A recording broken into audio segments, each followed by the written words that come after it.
Screen, Echoes from the Valley, telling the African story.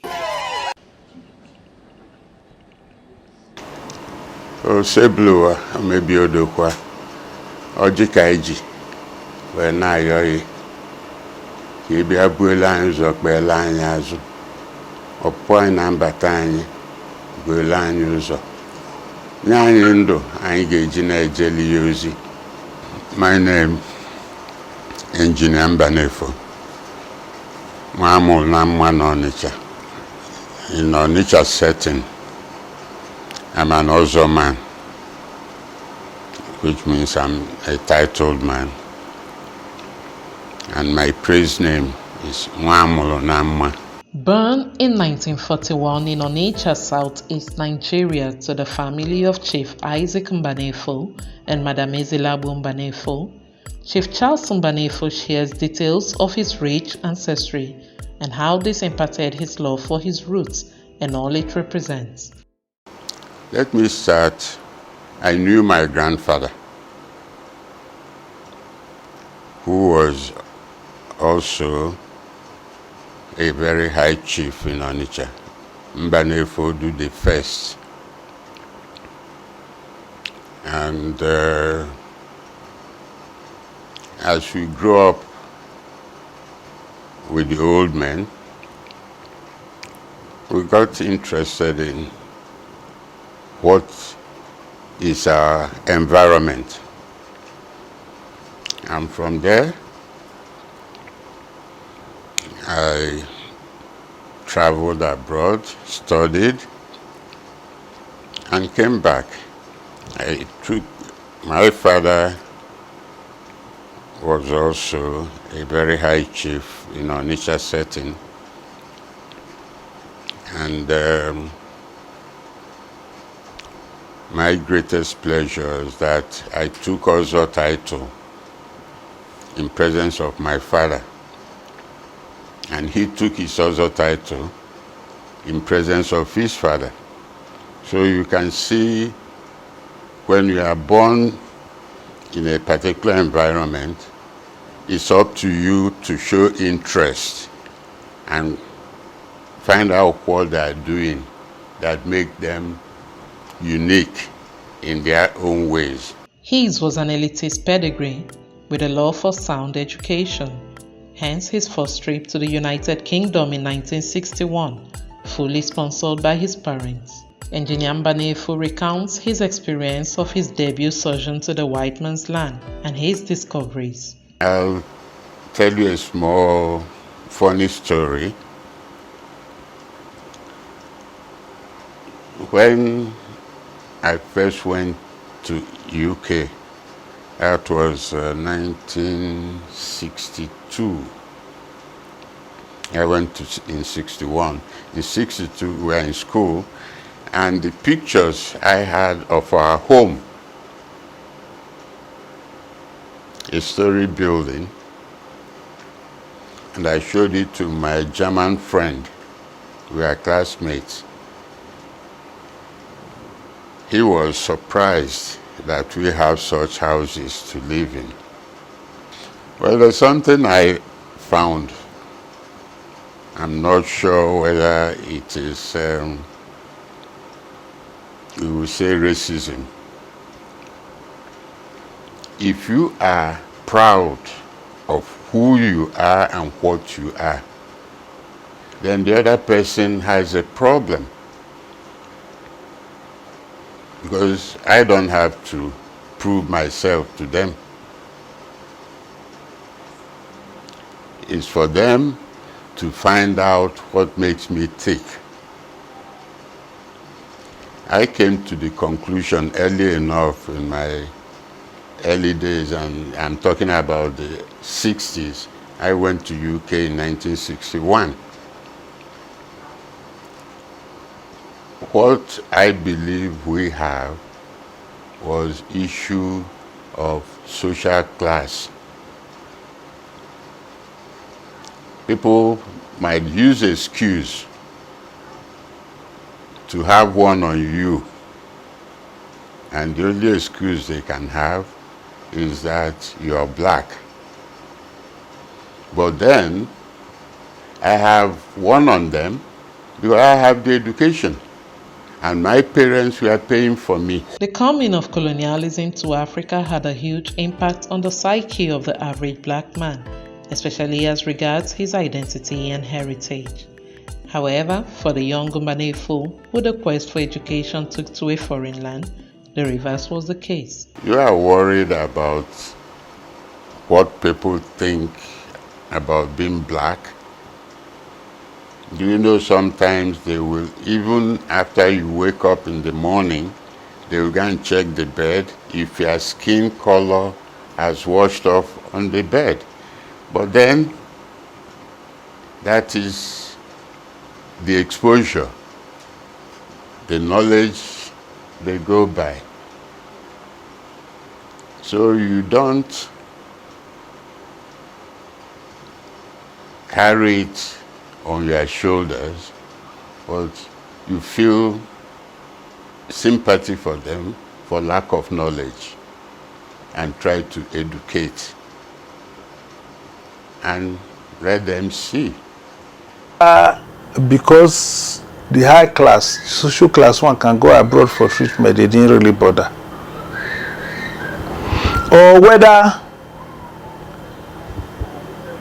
people at the end of affairs did not really manage it well, despite people were crying. Even the sluggish nature of the health. Echoes from the Valley, telling the African story. The traditional African culture is rich in values such as communalism, the dignity of the human person, respect for elders, hospitality, and brotherly love. But studies have shown that colonialism and subsequently globalization has forced many Africans to come into strong confrontations with values that are in conflict with their original way of life. The things you see when you cross-fertilize with other people from other climes, you find out that people are the same in a way. But then, what makes you different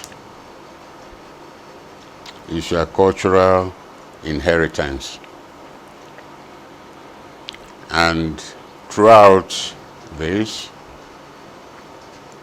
and then of course, there are places and time where your cultural inheritance comes to play. Every race under the sun have their shortcomings. It's not only the black race. So why should mine be any different? The bottom line, as far as I'm concerned, is the fight between good and evil. Since many of them were led to believe that their culture was inferior to that of the Europeans, they abandoned their culture to assume that of the Europeans. Everybody has his own motivation, or if I put it in Igbo,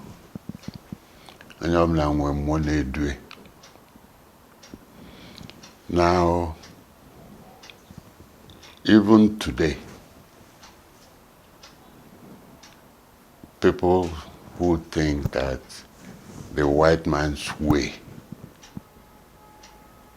is the best, because the person has a complex, and complex is something you cannot wash out or explain. But this comes strange to Mbanefo by virtue of his exposure and interactions with the whites. Why should we say Mr. Jones' method is better? Because am I a son of a dog? So these are the things we create for ourselves, not because of the church or whatever. Or we have a complex. There are those of us who saw the whites for what they are.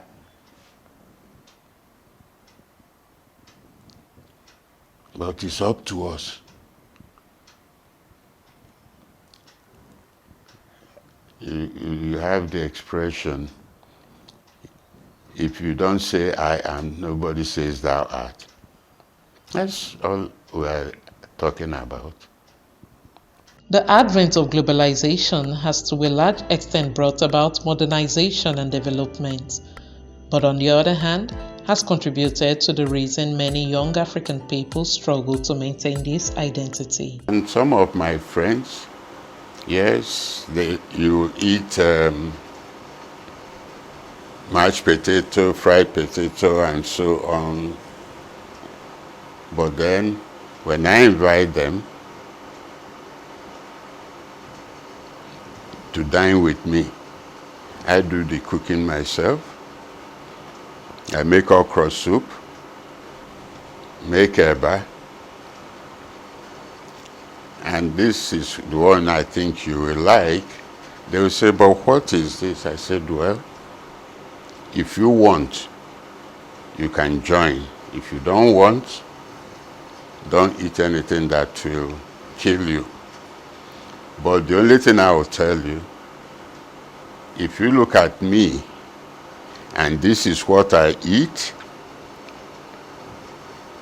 to have my frame and structure, you take a decision on your own. And they join. And we have to do it properly. Everybody must eat with their fingers. You as a medical practitioner that took a hypocritical oath, are you supposed to abandon the person? You are not, the law does not permit you. You took an oath, you were sworn in. And then there has been the influence of Western education, which Mbanefo still finds difficult to understand why. If we have food to eat, for example, if you don't have cutlery, fork and knife,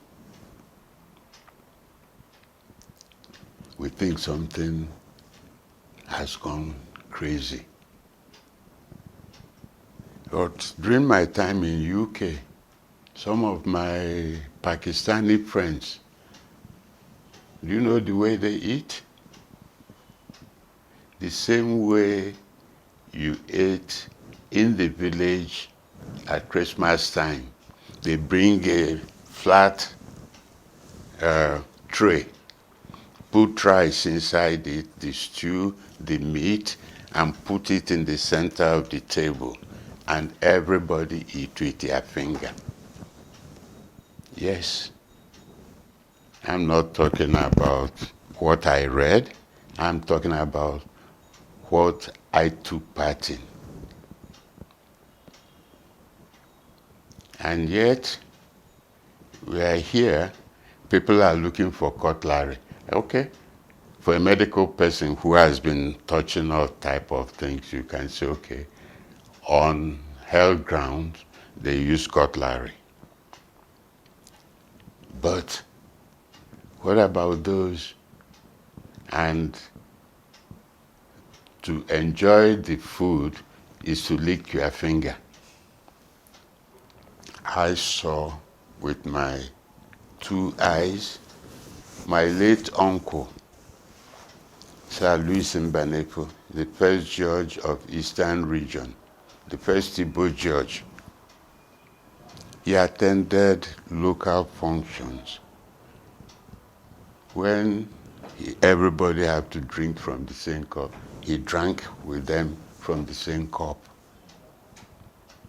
I'm talking about a graduate of Cambridge. And also that of Christianity, which came with divergent doctrines that seemed to contradict all that the indigenous man knew and practiced as his way of life. Enculturalization of the church is not entirely your custom. It's our people out of complex that are creating the problems today. The much I know, somebody who is very prominent in the, let's say in the Catholic Church,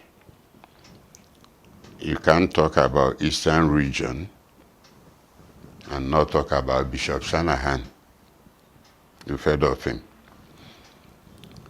Bishop Shanahan was eating and drinking with the natives when they are doing their sacrifices.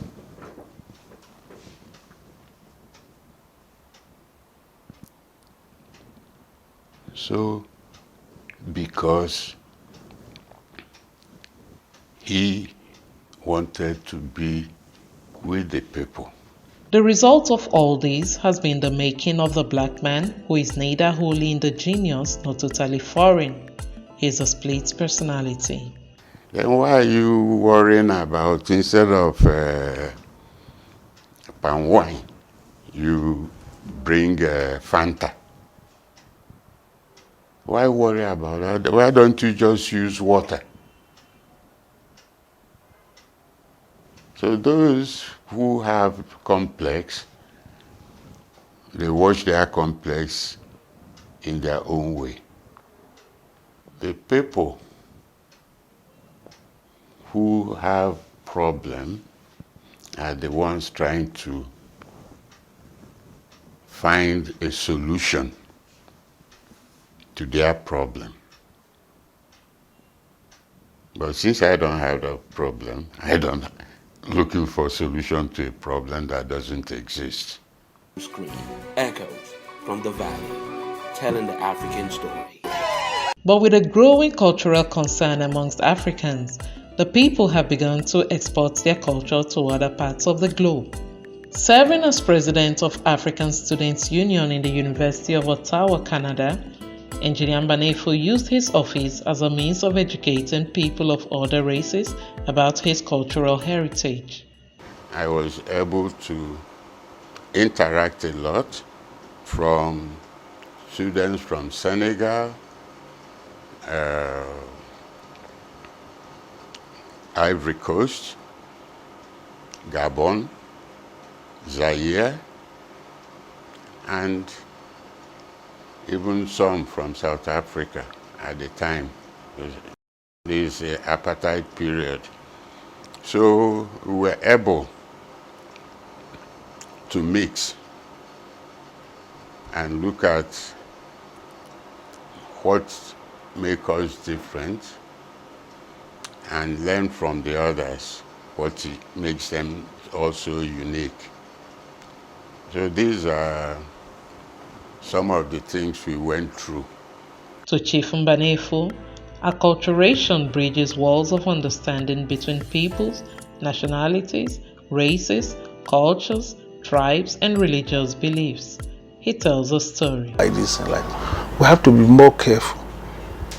We are actually driving at is this people's responsiveness to health issues. What do you think determines the people's responsiveness to medical issues like this?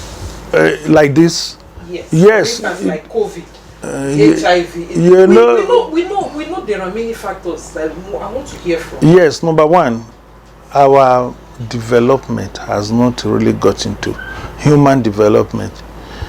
When you practice outside, somebody can walk to you and tell you his problem, his medical problem or her medical problem. But in Africa, health challenges are still tied to spiritual things.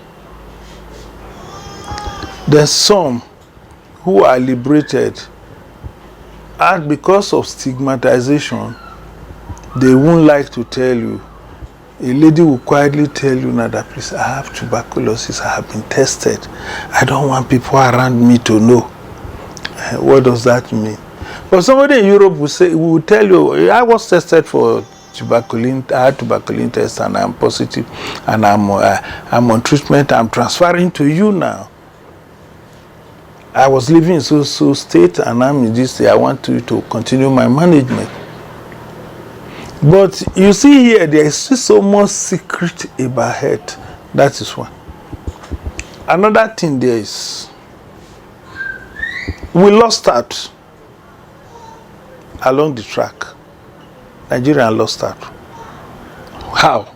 As more Nigerians seek refuge in more developed countries, many with a readiness to do away with their roots, Mbanefo gives a twist to this quest, as he has seen it all in his almost 80 years of existence.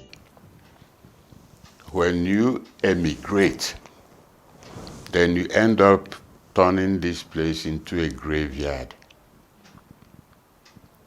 because they only carry the dead bodies back here to bury.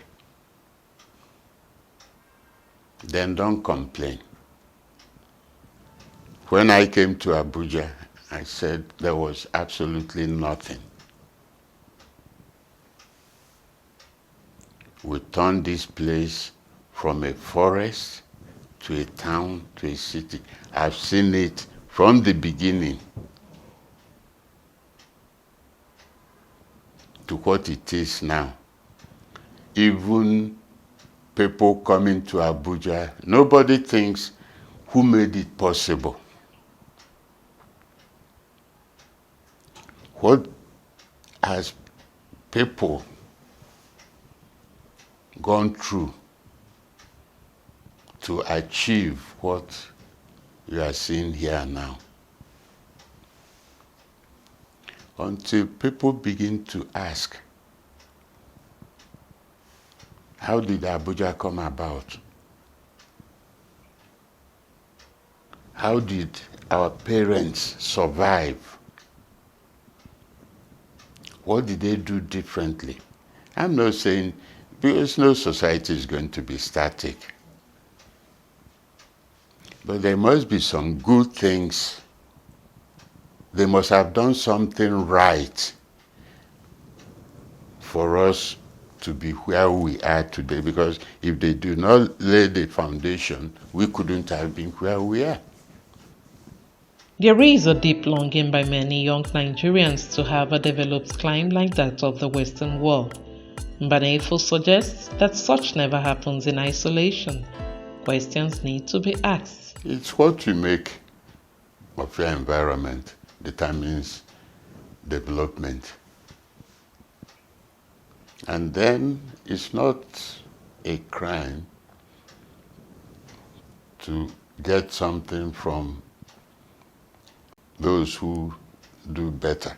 For Mbanefo, who is a die-hard traditional Igbo man, while room must be created for other cultural and social influences, Africans must not discard theirs to suit their white counterparts.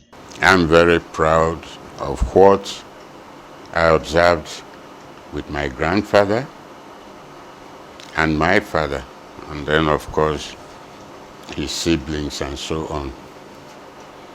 So it's a continuous process, and most importantly is the interest one shows.